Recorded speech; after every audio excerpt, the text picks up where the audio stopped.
உங்க எல்லாருக்குமே அனபெல் டாலை பற்றி தெரியும். இந்த அனபெல் டாலை பற்றி நீங்க எப்ப எல்லாருமே கேள்விப்பட தொடங்கினீங்க அப்படின்னா இந்த கன்ஜூரிங் மூவி வந்த டைம்ல தான் இந்த அனபெல் டாலை பற்றின டாக் வந்து அதிகமா பரவலா பேசப்பட்டுச்சு அப்படின்னு சொல்லலாம். உங்க எல்லாருக்குமே தெரியும் இந்த அனபெல் டால் வந்து ஒரு உண்மையான டால். அதுக்கு பின்னால ஒரு பயங்கரமான கொடூரமான ஒரு ஸ்டோரி இருக்கு. அந்த ஸ்டோரி தான் இந்த வீடியோவில் நாங்க பார்க்க போறோம். கதை கொஞ்சம் கொடூரமா தான் இருக்கும். தனியா பார்க்கறத அவாய்ட் பண்ணிக்கொள்ளுங்க. வாங்க வீடியோக்குள்ள போகலாம்.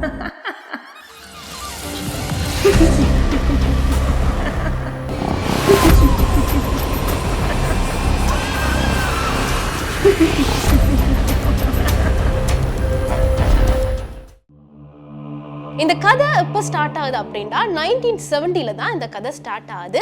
டோனா அண்ட் அஞ்சி இவங்க ரெண்டு பேருமே ஒரு புது அபார்ட்மெண்ட்டுக்கு குடி போறாங்க. இவங்க யார் அப்படின்னா ஒரு நர்சரி ஸ்டூடெண்ட்ஸ் தான் ரெண்டு பேரும். அப்ப இவங்களோட அம்மா என்ன செய்யறா, டோனாக்கு ஒரு பொம்மை வாங்கி கொடுக்குறா. அதோட நேம் வந்து ரகடியா. அந்த டைம்ல அந்த ரகடியா ரொம்பவே ஃபேமஸான பொம்மை. அதோட டோனாக்கு ஒரு பழக்கம் இருக்கு, பொம்மைகளை வந்து கலெக்ட் பண்ணி வைக்கிறது. அப்படி இவ நிறைய பொம்மையை கலெக்ட் பண்ணி வச்சிருக்கா. அதுல இந்த ரகடியா வந்து ரொம்பவே டோனாக்கு பிடிச்சு போகுது. அதுக்கப்புறமா தான் அந்த வீட்டுல பிரச்சனையே ஸ்டார்ட் ஆகுது. ஆரம்பத்துல வந்து டோனாவும் மஞ்சியும் வந்து அந்த டோல் கூட சகஜமா தான் விளையாட ஆரம்பிக்கிறாங்க. அப்படி இருக்கக்குள்ள இவங்க வந்து ரெண்டு பேருமே அந்த டோல் எடுத்துட்டு அபார்ட்மெண்ட்டுக்கு வெளியில போனா அங்க இருக்கிற நாய்கள் எல்லாம் இவங்களை பார்த்து குறைக்கிறதும் கடிக்க வரதும் அப்படின்ட்டு அமானுஷமான பல விஷயங்களை நாய்கள் செய்ய ஆரம்பிச்சிருக்கு. அப்படி இருக்கக்குள்ள இவங்களுக்கு தெரியல இந்த டோலால தான் இதெல்லாம் நடக்குது அப்படின்ட்டு. அப்படி இருக்கக்குள்ள இவங்க வீட்டுக்குள்ளேயும் சில விஷயங்கள் நடக்க ஆரம்பிக்குது. என்ன அப்படின்னா கதவுல யாரோ தட்டுற மாதிரியும், ஜன்னல்ல யாரோ தட்டுற மாதிரியும், வீட்டுக்குள்ள யாரோ நடக்கிற மாதிரியும், ஜன்னலால யாரோ எட்டி பார்க்கிற மாதிரியும், இப்படி பல விஷயங்கள் அமானுஷமா நடக்க ஆரம்பிக்குது. அப்படி இருக்கக்குள்ள இந்த டோலை வந்து ஒரு இடத்துல வச்சா அது வேறொரு இடத்துல போய் இருக்கும். இப்படி அடிக்கடி நடக்க ஆரம்பிக்கக்குள்ள இந்த விஷயத்த வந்து டோனா நோட் பண்றா. பட் அவ வந்து அதை பெருசா பொருட்படுத்தல. அப்படி இருக்கக்குள்ள ஒரு கிழமை போனா பிறகு இந்த டோலோட நடமாட்டம் வந்து ரொம்பவே அதிகரிக்குது. இதை பார்த்த டோனாவுக்கு ஒரே குழப்பமா இருக்கு. என்ன இது, உண்மையிலேயே இந்த டோல் நடந்து போகுதா இல்லாட்டி எனக்கு தான் அப்படி தோணுதா அப்படின்ட்டு ரொம்பவே குழம்பி போய் இருந்துட்டு ஒரு முடிவெடுக்கிறா.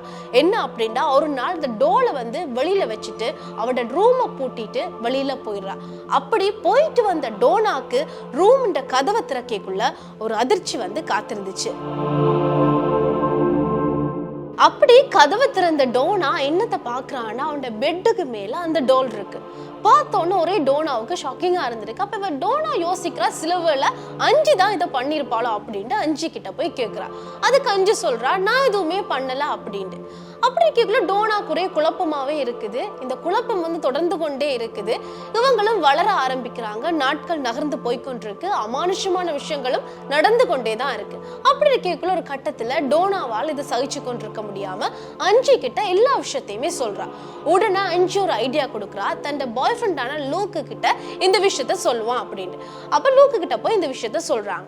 அப்ப அவனோட பாய் ஃப்ரெண்ட் வந்து லூக் இந்த பொம்மையை பார்த்துட்டு ஃபர்ஸ்ட் அவனுக்கு பிடிக்கவே இல்லை அந்த பொம்மை.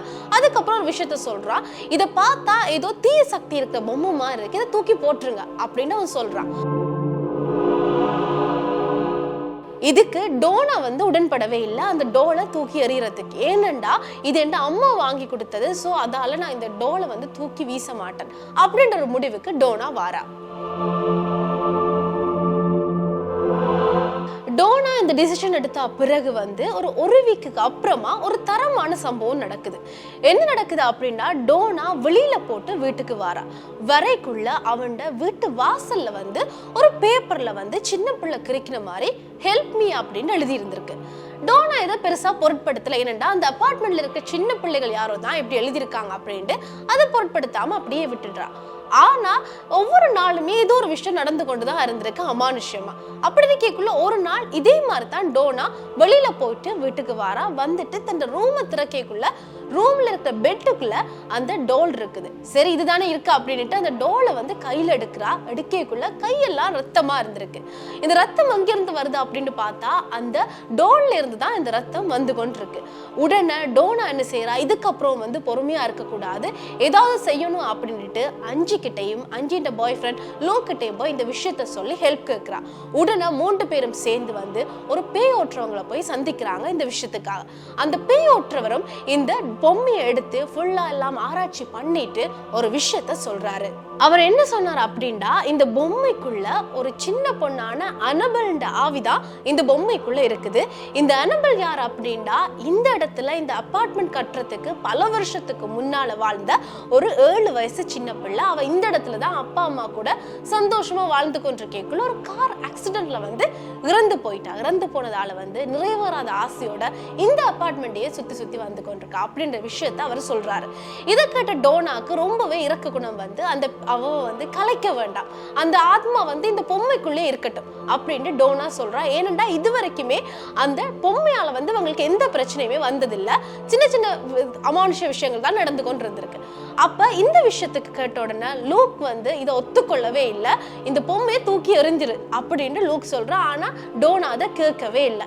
இப்படி இருக்கக்குள்ள லூக் ஒரு நாள் தூங்கி கொண்டிருக்காரு. தூங்கி கொண்டிருக்கக்குள்ள சடனா இவருக்கு முழிப்பு வருது. முழிப்பு வரைக்கும் பாக்குறாரு, அந்த பொம்மை வந்து விட்ட கால் மாட்டுக்குள்ள இருந்து இவரையே முறைச்சு பார்த்து கொண்டே இருந்திருக்கு. இவர் எழும்ப ட்ரை பண்றாரு, இவரால முடியல. அந்த டைம்ல அந்த பொம்மை என்ன செய்து இவரை பாஞ்சு இவற்ற கழுத்தை நெரிக்க ஆரம்பிக்குது. இவரும் பல வழியில முயற்சி செய்யறாரு, இவரால் எழுந்து கொள்ளவே முடியல. அப்படியே மயங்கிடுறாரு. அப்படியே விடிஞ்சிருது. விடிஞ்ச அப்புறம் லூக் யோசிக்கிறாரு, கனவா தான் இருக்குமோ அப்படின்னுட்டு இவர் போய் கண்ணாடியை பார்க்கறாரு. அப்பதான் பெரிய ட்விஸ்டே காத்திருந்துச்சு. அப்படி கண்ணாடியை பார்த்தவர் என்ன பார்க்கறாரு அப்படின்னா, இது கனவில்ல, நிஜமா தான் நடந்திருக்கு அப்படின்ற விஷயம் தெரிய வருது. ஏனென்றா அவருடைய கழுத்துல வந்து அந்த டோல்ன்ற கை மார்க் வந்து பதிஞ்சிருக்கு. உடனே இவர் பயந்து போய் என்ன செய்யறாரு, ஓடி போய் டோனா நன்றி கிட்ட சொல்றாரு. ஆனா அவங்க இதை நம்பல, சிரிக்கிறாங்க. உடனே இவர் தன் கழுத்துல இருக்க மார்க்கை காட்டுறாரு. காட்டினோன்னு அவங்களுமே பயந்து போய் இந்த 3 பேரும் சேர்ந்து எட்டன் லான் கிட்ட போறாங்க ஹெல்ப் கேட்டு. அவங்களும் அவங்களுக்கு ஹெல்ப் பண்றதா சொல்லிட்டு வீட்டுக்கு வராங்க. வந்து பாக்கைக்குள்ள அந்த டோலை பார்த்துட்டு முதல் விஷயத்த சொல்றாங்க என்னன்னா, இதுக்குள்ள தீய சக்தி இருக்குது, இதை நீங்க தொடர்ந்து வீட்டுல வச்சிருந்தீங்கன்னா உயிரிழப்புகளை சந்திக்க வேண்டி வரும் அப்படின்னு.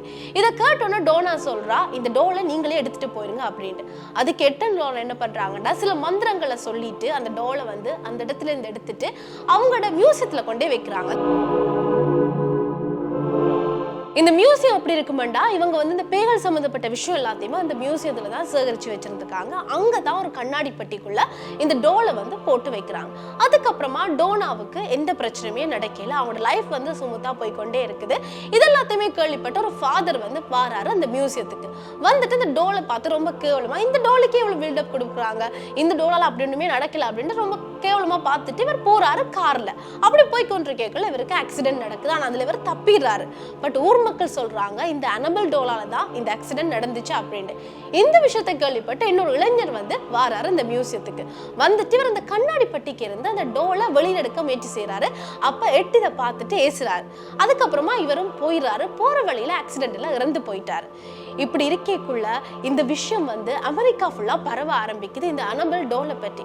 அதுக்கப்புறமா இது வந்து படமாயும் எடுக்கிறாங்க. அதுல ட்விஸ்ட் என்னன்னா, நீங்க இப்ப கூட அமெரிக்காக்கு அந்த மியூசியத்துக்கு போனீங்க அப்படின்னா அந்த டோலை நீங்க பார்க்கலாம்.